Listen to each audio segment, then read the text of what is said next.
British বাংলাদেশিরা বাংলাদেশের ছাত্র অধিকার ছাত্রদের আন্দোলনে আমরা একতা ঘোষণা করছি।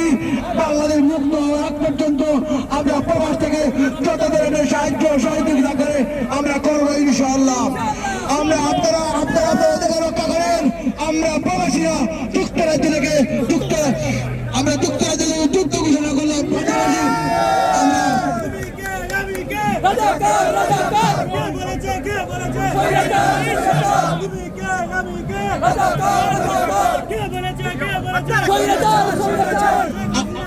আপনারা হাসিনাকে প্রদান করেন।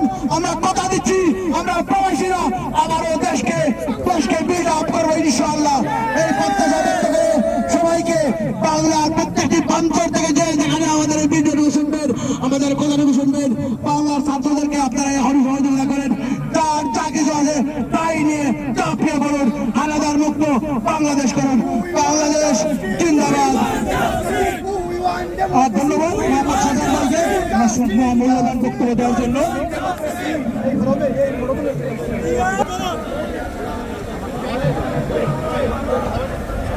ধন্যবাদ।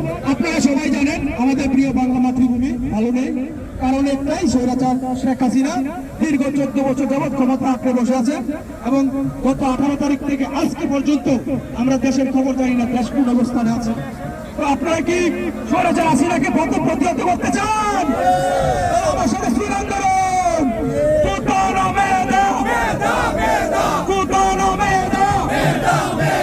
আমি কে তুমি কে, আমি কে তুমি কে, কে বলেছে কে বলেছে, কে বলেছে কে বলেছে, স্বৈরাচারের রাস্তা না ভেঙে দাও, ঘুরিয়ে দাও, ঘুরিয়ে সিনা রাস্তা না, ঘুরিয়ে সিনা রাস্তা না।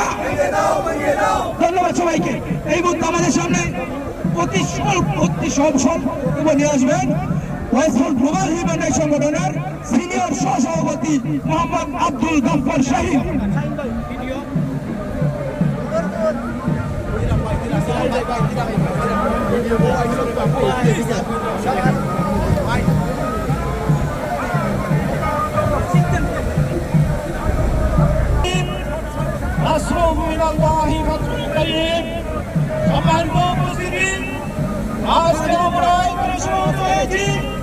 আমাদের ছাত্র ভাইরা দেশে নির্যাতিত হয়েছে, স্বৈরাচার হাসিনা কর্তৃক নির্মমভাবে হত্যার শিকার হয়েছে।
We want justice. We want justice. We want democracy. We want justice. We want justice. We want justice.